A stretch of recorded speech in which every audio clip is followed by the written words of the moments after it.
I'm from Portugal. They said, well, we'll put you in the National Marrow Donor Program. I said, okay, let's do that. I would call my transplant coordinator once a week. She said, finally, Mr. Jackson, I've got people, I don't want to be rude, but I've got people I've been looking for 7 years. I said, so this once a week thing's probably a little bit too much. She said, yeah. I said, okay. So I waited a couple weeks and called. Still nothing. Waited a couple more weeks. Went to a routine doctor's appointment, and my nurse came in, and she was like, Howie, they found a match. I was like, you're kidding? She said, no, I would not kid about this. I said, okay. She said, well, it's kind of strange, though, because it's cord blood. And I'm like, what in the world is cord blood? She said, what they do is they take the umbilical cord from a full-term pregnancy, and they take the blood out of that, and it has stem cells in it. And it goes in just like a bone marrow transplant. I thought a bone marrow transplant was they saw your bones open and they took stuff out and they put new stuff in and they see what comes out. Not even close. Goes in like a pint of blood. So I meet my doctor, and he said, you're the first adult in the state of Oklahoma that we're going to do this on.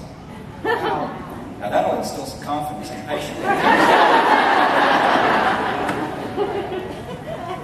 So I said, it's been done. He said, yes, it's been done. I said, okay. What was the process? And my transplant coordinator said, well, you kept coming back. It would be 3 out of 4, 4 out of 5. We couldn't get all 6 matched. And as an adult, you need all 6 alleles matched. That's some technical stuff that I learned along the way. If you've had cancer, you learn some technical stuff you never thought you'd use. And you watch a hospital show on TV and that's wrong. They just did that procedure wrong. That's kind of what happens. And he said, well, we couldn't find any matches. And the nurse said, well, I asked the doctor if I could put you into the National Marrow Cord Blood Bank. I said, okay. She said 6 perfect matches came up right away. 6 out of 6. Cord blood stem cells are easy to engraft into an adult or to a child. There's less graft versus host, which is a bad thing. Graft versus host is a bad thing. Less rejection. That's good. I'm not on any type of medication now. That is awesome. A year and a week later, my cancer came back. And my first doctor said, if it comes back before we get your transplant, there's nothing we can do. And then the second doctor, that was a transplant doctor, said, we're giving you this because this is like the last line of defense. And so I'm sitting in an office reading a hemoglobin that says I've got 7.9 hemoglobin. I immediately know I need 3 units of blood. And you wait 2 hours to see the doctor. And I waited knowing I was going to die. And he said, what do you want to do? I said, I didn't know I could do anything. He said, well, and this is God's timing. He said, because you're a 1 year post-transplant, a year and a week to the day, you're eligible for another transplant. And I told my wife, about 4 months earlier, we have a discussion. If it comes back, what are you going to do? I told her before that doctor's appointment, I'm not going to have another transplant. And I said, well, Doc, what's the odds of the transplant? He said, you've been through a lot. He said, you're in size. He said, you're 28 years old. Your insides are probably 45 years old right now. I'm going to give you a real high chance, about 17%, to just survive the process. That's not to be alive 5 years from now. That's just to survive the process. I said, well, I know 16% doing that. I know what 100% chance is if I don't do anything. You're going to have to go back to the National Marrow Donor Program again. Nancy, my nurse, she said, there's 5 of the original 6 still there.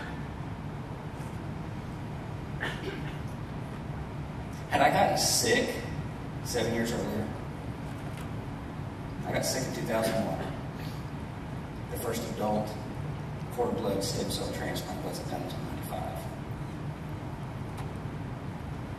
Had I gotten sick any time earlier than I did, my treatment was not an option. My treatment was an option because somebody was walking around a track. Somebody was out in front of Walmart selling cookies. Somebody was moving a toilet to another place.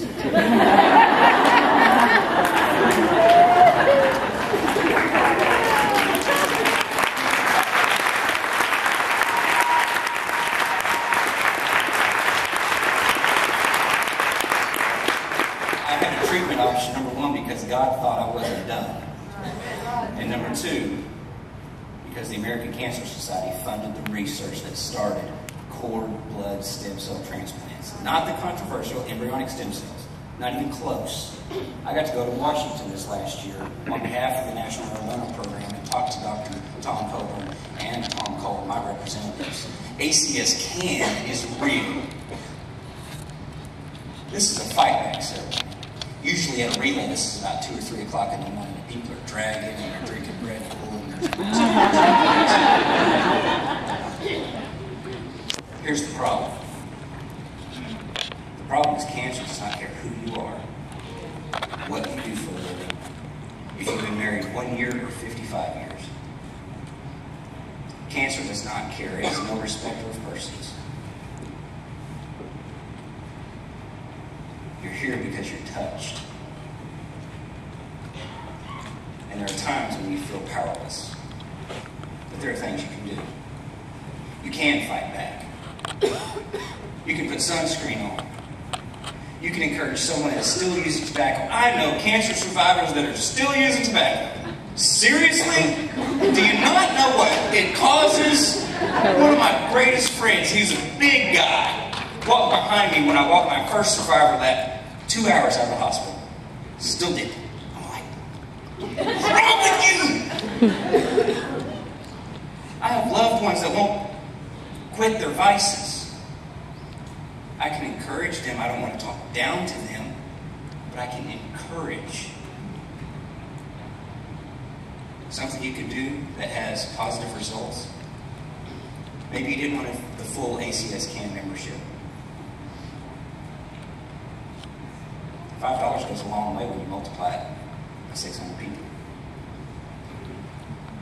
They do these in other states. An ACS-CAN membership lets us know that we're being represented on Capitol Hill. I don't agree with some of the stuff that's going on, but I'm not here to talk politics. I'm here to tell you we can get it done. I am sick and tired of going to funerals for cancer. I am tired of sitting in a waiting room and there's a young man there and the doctor said, I know a guy you can talk to. Because he wasn't supposed to have cancer. That happens in people over 65 and under 17. I don't like going to the doctor's waiting room and seeing new people. I'm sick and tired of that. So here's what we're going to do. There's a piece of paper in front of you. Everybody has a pen, because you got a pen somewhere along the way today. There's a little white piece of paper. You're going to write down one thing that you can do. Maybe you didn't have a check or cash your check for the ACS-CAN membership. We take plastic, write that stuff down. That's how I paid for mine at the summer in Dallas. I didn't have cash on me, didn't have my checkbook, but I had my bank card. If you still have that, you can write down your bank card information. You can stop by the booth right outside, right when we're done. Think about one thing. We'll give you just a little bit. One thing you can do. Maybe it's encourage your teens when you get back home. Maybe it's you've got someone that's leaning on the fence about getting on a team. Maybe they're leaning on the fence about starting a team. Encourage them. Tell them you met some people this weekend. You heard some stories that you've never heard in your life. You met a man that was cured by God and because people gave money for research. You can throw money at a problem. We throw enough money at cancer and it will go away.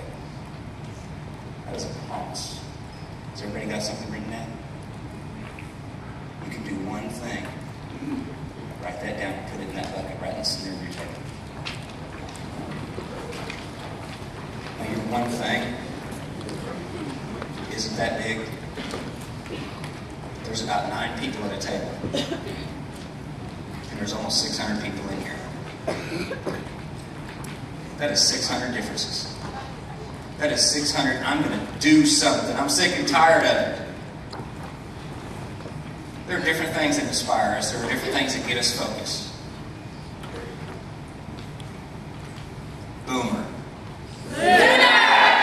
Orange. None of that means anything.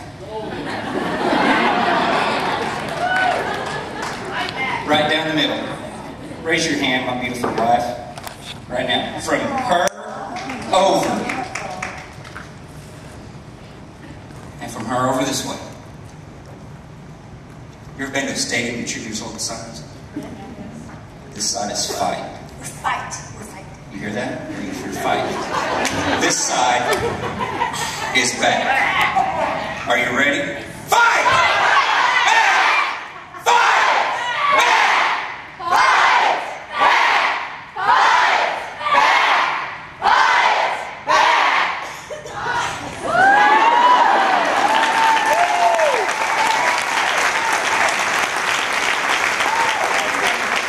You take that back to your community.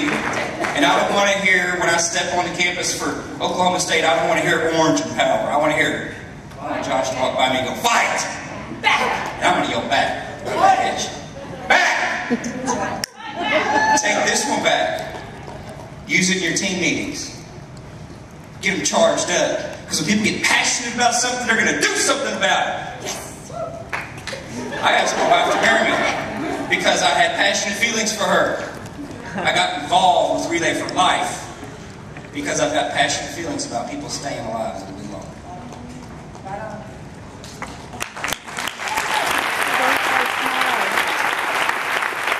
Your birthday tomorrow. Tell them about your birthday. Tomorrow's my birthday.